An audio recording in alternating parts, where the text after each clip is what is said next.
All righty. Well, we wanted to welcome you to the webinar today on insurance customer acquisition in a digital world. I'm Jen Linton, founder and CEO of Fenris, and I'm joined today by our CTO, Jay Bourland, and Sandeep Kharidhi, formerly of LexisNexis, but really an industry expert in the data field. We're going to take you through a very brief highlights reel, if you will, of what we're seeing in the industry. We'll spend a few minutes interviewing Sandeep to understand, as he has kind of the pulse, his finger on the pulse of what's out there, what are the latest innovations? And then we'll dig in a little deeper on how Fenris enables that for our clients, and also have an opportunity to discuss some of the products that we offer and how those work. So with no further ado, I'll ask Jay and Sandeep to introduce themselves, and we'll get started. Hi, I'm Jay Bourland, CTO for Fenris, and I've been a product and software leader for about 20 years in the B2B software business, and focusing primarily around data, either data management or data analytics. I'm very happy to be here today and welcome everyone.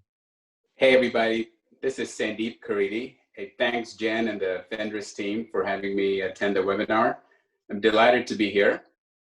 As Jen said, my background is in data and analytics. I've spent over 20 years in this area, specifically within financial services broadly, and then insurance, focusing on customer acquisition and retention use cases. So over the years, I've been fortunate to work with many leading carriers on their customer acquisition and marketing initiatives in general. So very happy to be here. Thanks, we're happy to have you. So I'm a newbie, right? I've only been in insurance about a decade. So, but I've had really good, fortunate opportunities to launch products and programs and insurance entities from scratch and participate in some of the innovations. So in creating Fenris, what we aim to do is enable that digital transformation for our clients, who are the carriers, the agencies, the intermediaries, and others. So Sandeep, I have a few questions for you to help our audience understand what you're seeing across the industry, especially in light of all of the recent changes. So let me give you a softball to start out. What are some of the macro trends that you're seeing across the insurance industry today? Yeah, you know, Jen, what I love about this industry is there is never a dull moment in the world of insurance, pandemic or not. You know, that said, you know, since March or so, things have changed. You know, within auto insurance, people are obviously not driving as much as they used to. So miles driven is down, which resulted in fewer claims. And, you know, carriers many of them have done the right thing by returning a portion of the premiums back to the policyholders. So many of us probably on this call, you know, got to see a small refund in the premium credit. And there are, you know, some indications that while the claim frequencies are down, severities may be up slightly, but just my sense is frequencies are so low. In some markets, like California in Q1, they were down as much as, you know, 52%. And in other places, you know, 35%. That's a drastic drop in claims. And when you have that type of a dynamic, even though the severities go up a little bit, overall, the industry should see a profit. And when that happens, you know, generally it's a sign that carriers will be willing to lower rates in the future to grab more market share. And then consumers tend to shop and switch more. There goes the cycle of auto insurance for you. And also on the life and health side, I think people are much more aware. And from the carriers I've spoken to, there's not been a slowdown in quoting and application activity in those markets either. And then auto insurance, you may have seen some reports out there that in the last couple of months, the market has bounced back nicely and showing year-over-year growth. Yes, indeed. I think we've seen some double-digit year-over-year growth in some of those markets. Let's dig in a little bit on life insurance, because that's some really interesting trends there that our audience would be interested in. Yeah, absolutely. So this is a recent report that MIB put out, and they're reporting that life insurance application activity year-over-year is up 14%, as you see in this chart. And and in the demographic under 45, really the target demographic for many life insurance carriers today, it's even higher than this, and it's about 19%. So nice uptick there, and the industry has been resilient with adopting, with people working from the employees and agents working from home, to adopt digital tools to be able to keep up with this demand. In many ways, the much needed transformation has happened a lot faster because of the pandemic. Yeah, it's really fascinating to hear about the under 45 crowd, which I'm not going to tell you if I still belong to that crowd or not, but they typically don't think about those types of things or haven't in the past, and I think it's a whole new norm. It's exciting to see the transformations take place. Let's talk about how that has affected the customer experience and what the best companies are doing to enable that digital transformation. Yeah, consumers, young or older, their expectations of companies only goes up. Nobody ever says, "I wish there was another form to fill out," or "Can I go through 2 more steps," or "Can I be on the phone and hold a little longer?" Right? It's in the moment. It needs to happen, and the transformation, like I said, had started, and now it's been expedited with what's happening. And carriers are starting to and need to continue this path of thinking about the customer more, not as a product. And customers need to be put at the center of everything. And those that ultimately thrive and excel are the ones that obsess about the customer experiences they're going to create. Yeah, I couldn't agree more. Insurance is very product oriented, and there's some opportunities here to put the customer at the center. You and I had talked a little bit about what we see as some innovators, either really established players taking a new cut at it, or even some of the startups that don't have those legacy systems to overcome. And we wanted to talk through a couple with the audience to give examples. And so let me get started with Spire, which is a nationwide brand. And Nationwide launched this last year. It's a mobile-first auto insurance quoting process. They are able to take a picture of their license from their mobile device and answer sometimes fewer than 5 questions and be bound. And I just think that's really exciting, and I want to keep an eye on that one.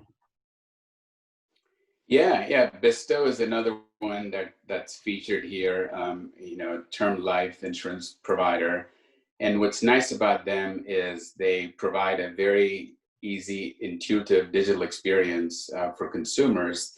And just by answering a couple questions, you get an estimated quote amount, and then a few more questions, you've completed the application. And the consumer, within minutes, can buy as much as $1 million without, intrusive medical exams and other paperwork, very onerous. I remember buying my first life insurance policy, I don't know, maybe 15 years or so ago, and I had to wait almost 2 months between all the steps, multiple phone calls, right? It's just, this is the kind of innovation the industry needs as they're trying to get more penetration into the younger market. Absolutely. Another good one that's just sort of come onto the scene of late. And what they're doing is they are breaking down the barriers between the product silos. Branch is able to quote a bundled home and auto insurance using 2 questions, your name and your address. And I think that overcomes a lot of the challenges when I would run, marketing for an auto insurance company. It was always get that quote done and then move to the next. But this is really transformative because it's actually meeting the customer's need regardless of the product line. So I think those are very interesting ones. Anything else you want to add to this, Sandeep? And then I've got one final question for you. Yeah, let's do it. Okay. Awesome. Home run here. All right. So for our audience members who work at these companies who are taking their innovative steps, who are watching bold players strike a new path, they're trying to think about how can they at their company or in their role, how can they begin this process, right? What are the priorities and how should they evaluate that? Can you give some recommendations to those in the audience that are considering these steps? Yeah, it's certainly an exciting time to be in the world of insurance these days.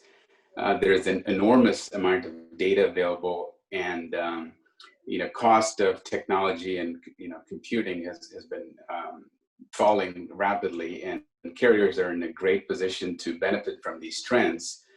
On the data side, there is, like I said, no shortage of it, from regulated and structured data to unstructured data forms, like telematics and IoT, contextual data, and carriers need to be able to evaluate these data types quickly, prioritize which ones would add the most value to their business, and then really where it makes sense, leverage partners. There are a number of partners in the space that have a lot of expertise while doing that, and as they're trying to develop their skill set internally.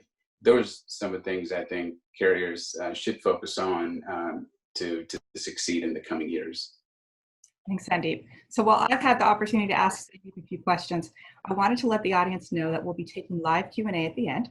So if you go to your comments section, you're able to type something in, and we'll review those and we'll queue those up at the end. So if there were some questions that I didn't ask Sandeep that you would like him to address, or throughout Jay and my presentation, please let us know so we can get those answered for you.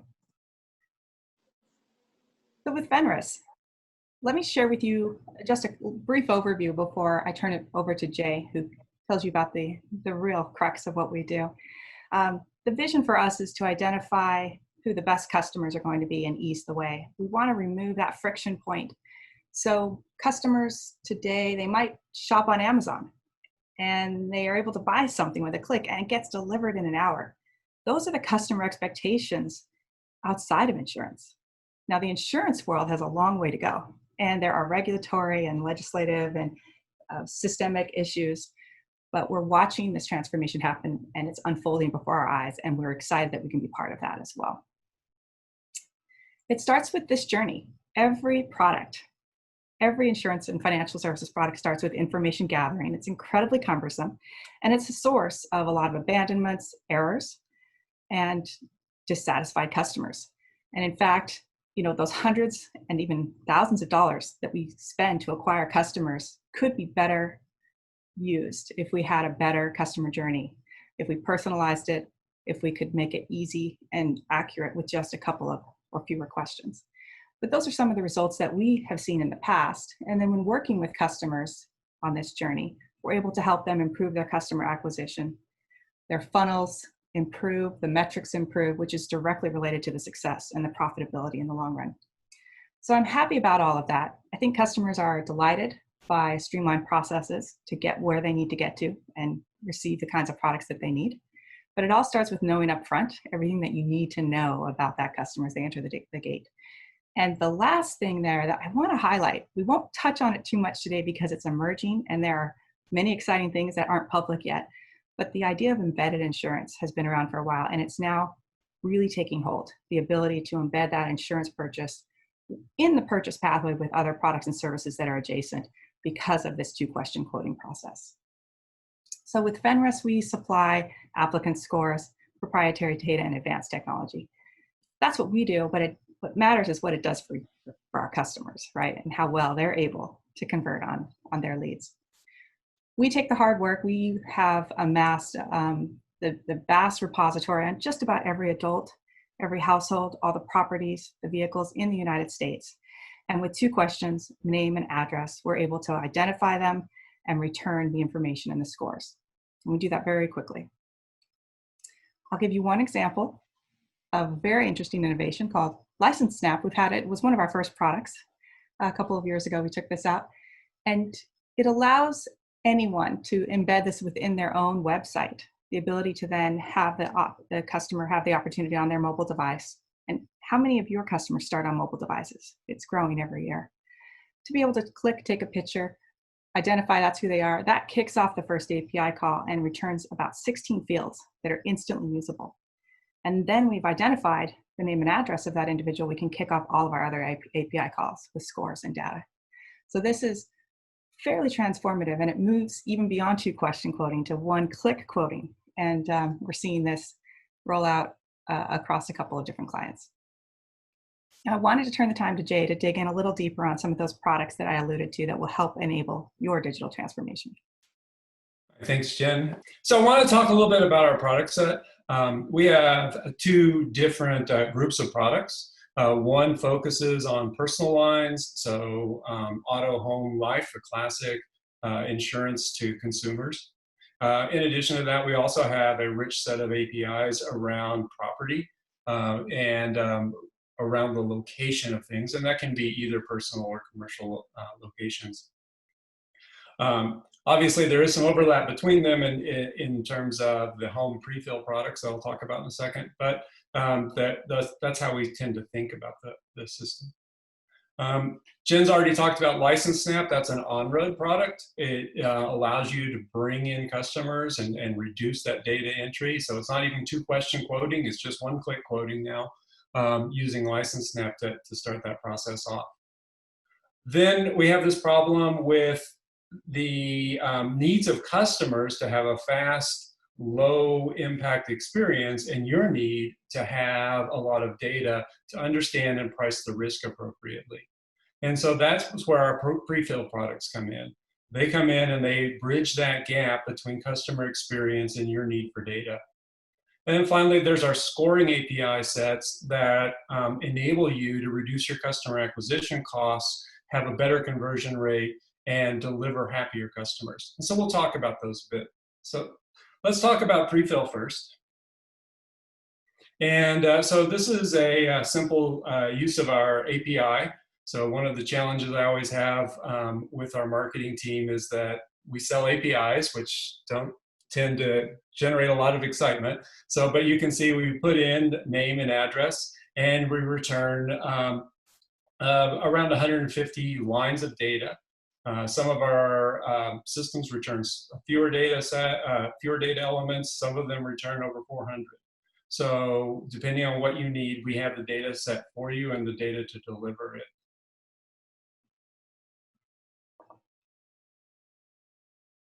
But information about their households, which translates to drivers and cars, and then and those pieces as well. The second part of our system starts talking about ways to improve your funnel, to reduce your costs. At the heart of that lies our segmentation engine. But we call it personal financial responsibility, or usually just PFR. And PFR tells you about the customer's credit worthiness. And so you can use that to start looking and making sure that you're guiding your customers towards products that are appropriate to them, whether it is a non-standard, standard, or preferred insurance policy in the auto world, or helping them guide them to appropriate levels of coverage for life insurance. This is one of the places that this starts. We also see a lot of pickup on this on people doing very simple modeling approaches or correlation really more than modeling in order to understand some of the things like how long is this customer likely to remain a customer. Beyond that are our scores and insights tools. So where we're actually looking to predict business outcomes. So this now we're starting to move into the machine learning world and using those standard processes to predict things like propensity to buy. So here we're able to not only talk about propensity to buy across the industry, so how likely is this person to buy an insurance policy, period, but we can also work with you, gain outcomes from your business, and help you understand how likely this person is to buy from you. We all have different brands and we all have different brand targets, and by targeting the API for your business, we're able to help you again find the right customers that are most likely to convert and improve your marketing spend. So all of this is out there and you're wondering, how do I get access to it?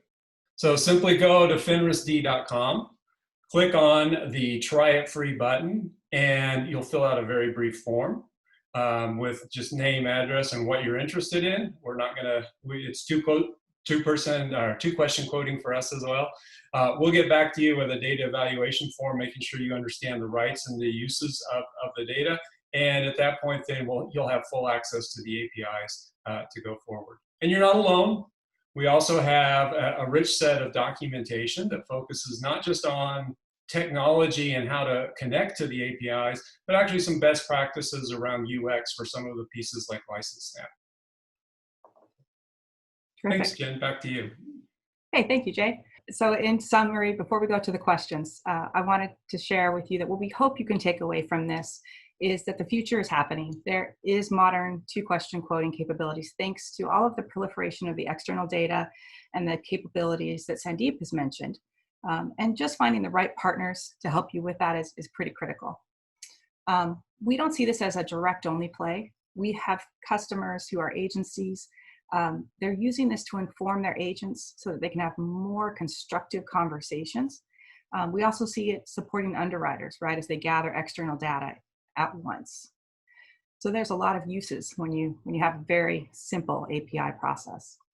And at the end of the day, we win when you win. So we enable our customers our clients to chase much more profitable business, knowing up front how it will turn out is half of the battle. Executing is all on you. So we like to say we're here to support you and make you very successful as we can.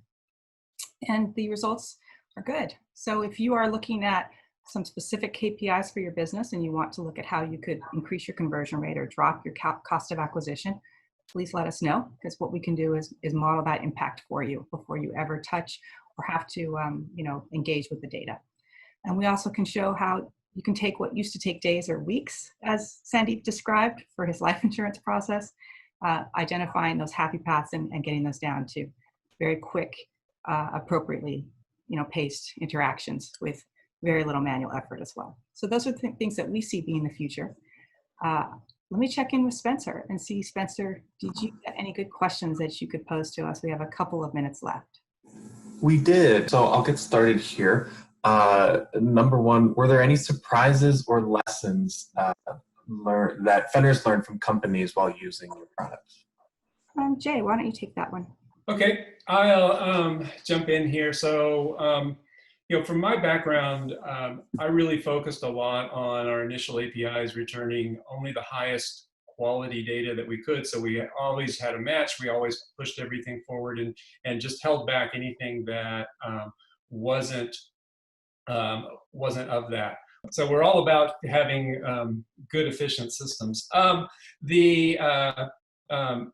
But we did learn that we needed to return as much data as possible. So for example, if we weren't able to match to our data set, the fact that we cleaned the address on the way and were able to standardize the address, we could return that information and still deliver value to our customers. Thank you, Jay. Another one for you guys, and I'll pose it to all of you as well, is does Fenris work with agencies and brokers or just carriers? And then I'll tie it with another one that, do we also work with some of the newer insurtech groups as well?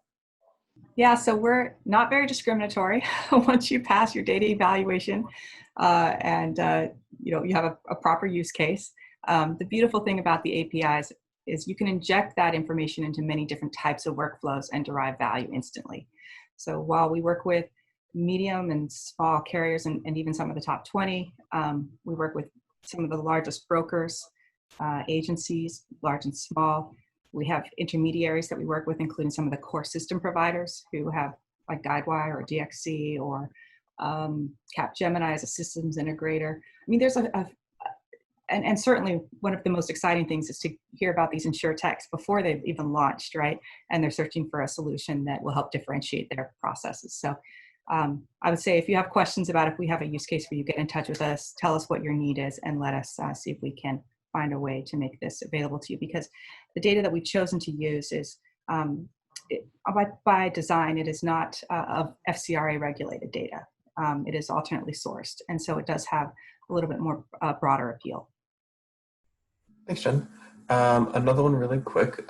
This is from our audience. How will accelerated digitization impact carrier resourcing? Will they be hiring more, less, or about the same? Love to hear Sandeep's view on that. Yeah, this is obviously been a hot topic last couple of years. My sense is that there will be certain areas within a carrier where they'll see decreases and increases in others. So for example, claims adjusters, especially simple, smaller claims, that has gone. A lot of that is, touchless now, especially with the pandemic. So we could see fewer claims professionals in the future. On the other hand, investments in, data scientists, people, advisors, agents, I see a potential increase in those. So it could be, maybe the overall staff levels, even if they stay flat, the mix within a carrier could change between functions. So let me throw some stuff in here because I've been in the analytics industry for a while now. What you typically see is not necessarily more or less, just different. And in particular, you'll see early on in the wave of digitization are people with the technical skills you need to do the digitization, to do the analytics of data scientists like Sandeep mentioned. Gradually, those skills will commoditize, as most skills do, and then what you'll start having to focus on in your hiring are people that understand your business well. And we're seeing that in a lot of places where the analytics is a little more mature, that hiring more data scientists isn't as important as hiring people that understand the business and can talk to the data scientists and interpret their results. So there's hope for the rest of us. Thanks, Jay. Spencer, do we have time for one more? And by the way, if we didn't get to your question, I think we may have tagged those to who you are. So if you'd like, we can always follow up afterwards, right, with any questions or answers that we see specifically. Absolutely, I can give you one more, and I'll tie two together actually because they are related. One person's interested in the use cases our clients are implementing our APIs, giving a couple examples. First-party website visitors versus third-party, leads, and then they also ask how fast an API call is. We tie those together. I can answer the second question really quickly because it depends is the answer. Typically when I'm working, I'm seeing about 650 milliseconds per API call. Some of our calls that pull in a lot more data take a lot longer. But our general goal is to have a median less than 2 seconds. Thanks, Jay. Do you want to take a stab at the first half of the question, the different use cases, since you've use cases, I do assist people with the implementations and talk to them about it. And the answer is yes. We see it in all places throughout the funnel. Sometimes at the point of quote, sometimes early on, we have people looking at either filtering leads or identify or routing leads to the appropriate proper place. And so we are seeing a lot of different use cases, throughout the funnel. We're also starting to talk to customers about use cases for after conversion and being able to monitor and make decisions based on activities that happen externally. Yeah, you hit it. Yeah, you hit it all. Go ahead, Sandeep. Yeah, I agree. I think the products could be used across all lead sources, for sure.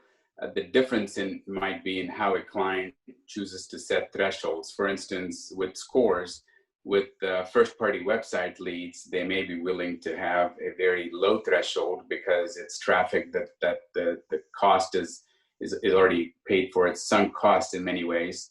Versus third-party leads, they may have a tighter threshold based on prior experience and profile of the lead. So it just depends on how they treat the lead and advance that lead through their funnel based on the traffic source.